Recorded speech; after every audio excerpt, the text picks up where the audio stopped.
Didn't I tell y'all they was gonna try to do this? Now we finna see who real and who fake. Let's get it.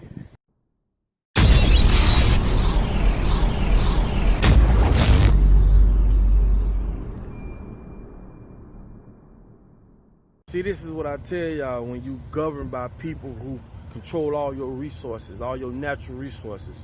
Now they finna try to go after your resources if you don't get vaccinated. Check this out. We race to develop a coronavirus vaccine. Some major questions are emerging. Good evening. I'm Kimberly Hunt. And I'm Steve Atkinson. A lot of people are wondering if the government could force people to get it, or could people who refuse get banned from stores or lose their jobs? ABC 10 News anchor Derek Stahl spoke with a legal expert to get some answers.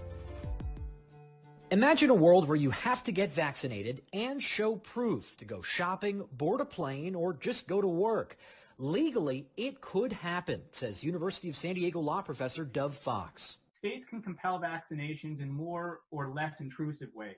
They can limit access to schools or services or jobs if people don't get vaccinated.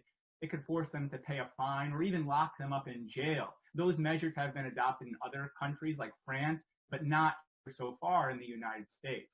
It all dates back to a Supreme Court case in 1905.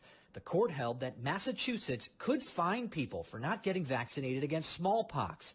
That case became the basis of vaccine requirements at schools across the country. Courts have found that when medical necessity requires it, the public health outweighs the individual rights and liberties at stake. Just last year, New York City passed an ordinance fining people for not getting a measles vaccination.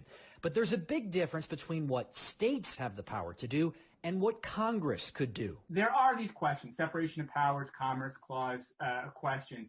Professor Fox says a federal vaccine requirement would probably get shot down by the current Supreme Court based on a 2012 ruling on the Affordable Care Act. That means we could have a patchwork of different vaccination requirements in different states. Professor Fox says states would need to allow exemptions for people with legitimate medical risks like pregnancy, but not exemptions for other reasons. Religious exemptions, philosophical ones, have largely been overridden in the name of public health. However, Professor Fox says recent protests over face coverings show there's a big risk of a backlash here. And just because states have the power to require vaccinations doesn't mean it's the best public policy. Derek Stahl, ABC 10 News. And legal experts say that private businesses would have the authority to fire workers who don't want to get vaccinated for personal or religious reasons. Companies would just need to show that there are significant costs at stake for having unvaccinated employees. I want to know what y'all got to say now. Y'all been seeing me putting videos up about this for the longest. Now that y'all know that it's real, what y'all gonna do? I told y'all, if they come to your job, you and your co-workers need to get together along with the bosses and everything. If one person get tried on trying to make them force you to take that vaccine, all y'all take a stand. We all quit. They can't work that job by themselves. It's time for us as people to stand up, stop being cowards, stop being afraid of what's gonna happen. We need to come together. If they come to your job and they try to get one person to get that vaccine, everybody stand up, take a stance, and no, we ain't going for it. They cannot do these jobs on their own. And if we come together, y'all will see just how much power we have together. But as long as we divided, and as long as we acting like we so afraid or we have to be governed,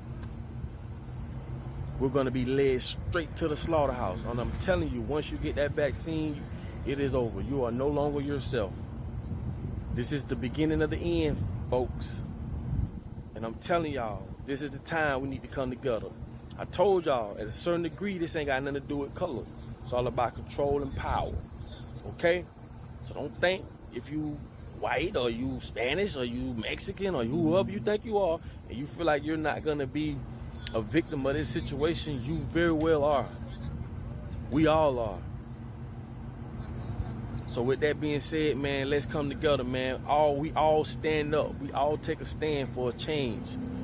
We done tried everything else but coming together. And I'm telling y'all, it's real. Make sure y'all share this video. Put your comments on the bottom of this video. Share this video, because it is real. And all we have to do is one thing, and let's come together. It's your boy Papa Dub. Let's show them what time it is. Let's show them we ain't gonna be no pushover, and let's show them we ain't gonna let them run our lives. I'm out.